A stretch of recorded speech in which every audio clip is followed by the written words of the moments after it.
بسم اللہ الرحمن الرحیم۔ ناظرین السلام علیکم ورحمۃ اللہ وبرکاتہ۔ ہر انسان اپنی پیدائش کے بعد جو ہی آنکھ کھولتا ہے اسے حسن، جمال اور زینت پسند آتے ہیں۔ وہ چھوٹا سا بچہ جس کی عمر ابھی چند گھنٹے ہوتی ہے، اس کو بھی اگر غور سے دیکھا جائے تو وہ رنگین چیزوں کی طرف، حرکت کرتے ہوئے چیزوں کی طرف اور کشش والی چیزوں کی طرف زیادہ متوجہ ہوتا ہے۔ جمال، جس کو انگریزی میں ایستھیٹک سینس کہتے ہیں، یہ انسانی نفسیات کا بنیادی وصف ہے اور ضرورت بھی ہے۔ اسی کے لیے لفظ زینت استعمال کیا جاتا ہے۔ تو زینت کیا ہے، یہ طے کرنا بہت مشکل ہے کہ زینت یا جمال وہ ہے جو اپنے آپ کو پسند آئے یا دوسروں کی پسند اور ناپسند کا خیال رکھا جائے۔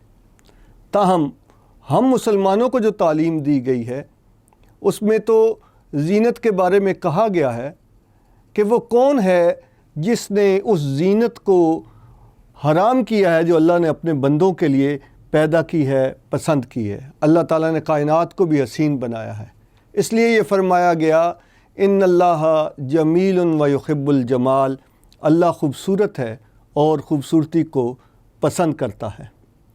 چنانچہ مسجدوں میں جانے والے اہل ایمان کے لیے کہا گیا خذوا زینتکم عند کل مسجد، کہ جب مسجدوں کی طرف جاؤ تو زینت اختیار کرو۔ لہٰذا اسی سلسلے میں یہ تعلیم دی گئی کہ جو لوگ رکوع کرنے والوں کے ساتھ رکوع کریں، مسجدوں میں جائیں، تو رسول اللہ صلی اللہ علیہ وسلم نے تعلیم دی ہے کہ وہ کچا لہسن نہ کھائیں، کچا پیاز نہ کھائیں، مولی کھا کر نہ جائیں تاکہ دوسروں کو اس سے اذیت نہ ہو۔ لہٰذا زینت میں، جمال میں، اچھا لگنے کی آرزو میں ایک طرف یہ ضروری ہے کہ تکبر سے، بے جا خود نمائی سے اور ایسی نمائش سے بچا جائے کہ جس سے غرور جھلکتا ہو۔ دوسری طرف روکا گیا ہے کہ عورتیں ایسی زینت اختیار نہ کریں کہ جس سے وہ مردوں کی طرح نظر آئیں، اسی طرح مرد ایسی زینت اختیار نہ کریں جس سے وہ عورتوں کی طرح نظر آئیں۔ اسی لیے کافروں کی پیروی سے بھی روکا گیا ہے کہ تاکہ مسلمانوں کی زینت اور جمال کا ذوق ایک طرف تو پوری طرح کھل کر سامنے آئے، لیکن ساتھ ساتھ ان کا ایک امتیازی امیج اور تشخص بھی لوگوں کے سامنے آ سکے۔ لہٰذا ہمارے رسول صلی اللہ علیہ وسلم نے حسن کو، جمال کو، زینت کو بہت ہی امتیازی رنگ عطا کیا ہے۔ آپ کے سفر میں زینت اور جمال کے حوالے سے کئی چیزیں ہمیشہ آپ کے ساتھ ہوتی تھی۔ مثلا آپ خوشبو استعمال کرتے تھے، آپ کنگھی استعمال کرتے تھے، آپ کے ساتھ ہوتی تھی۔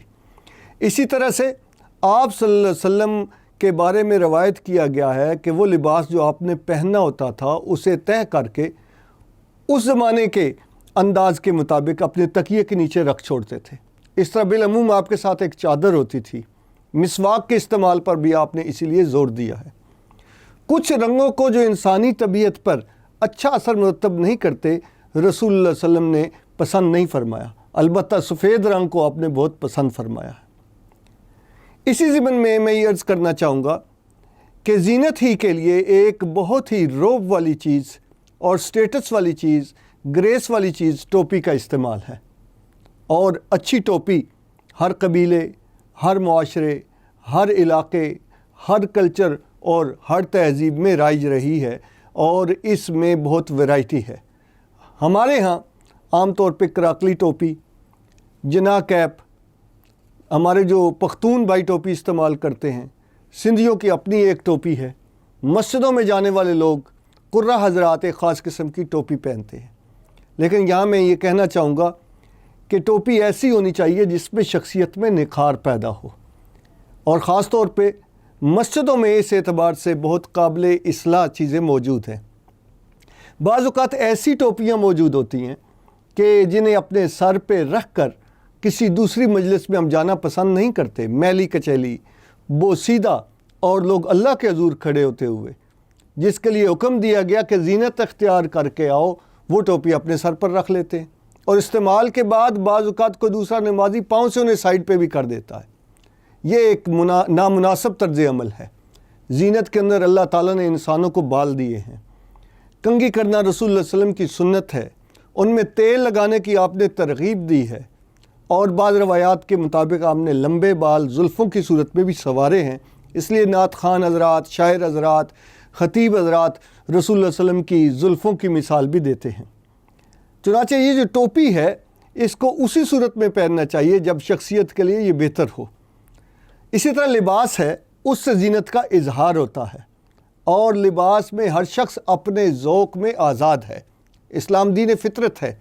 جوتوں کو پہننے میں، جوتوں کو منتخب کرنے میں انسان اپنے لوکل کلچر کا حساب بھی رکھ سکتا ہے۔ اگر اسے کوئی دوسرا کلچر پسند ہے اور کافروں کے ساتھ کوئی واضح نسبت پیدا نہیں ہو رہی، اور کافروں کے ساتھ مشابہت اور نسبت کا مطلب یہ ہوتا ہے کہ شک نہ پڑے کہ کہیں یہ ڈس بلیور ہے، جو مختلف مذہبی نشانیاں ہوتی ہیں انہیں اوائڈ کرنا چاہیے، ورنہ تو انسانوں کے درمیان وہ کسی مذہب کے ہوں، کسی نسل کے ہوں، کسی علاقے اور کسی کلچر کے ہوں، زیادہ تر چیزیں کامن ہیں، اس لیے اس کو اس ذہن کے ساتھ نہیں لینا چاہیے۔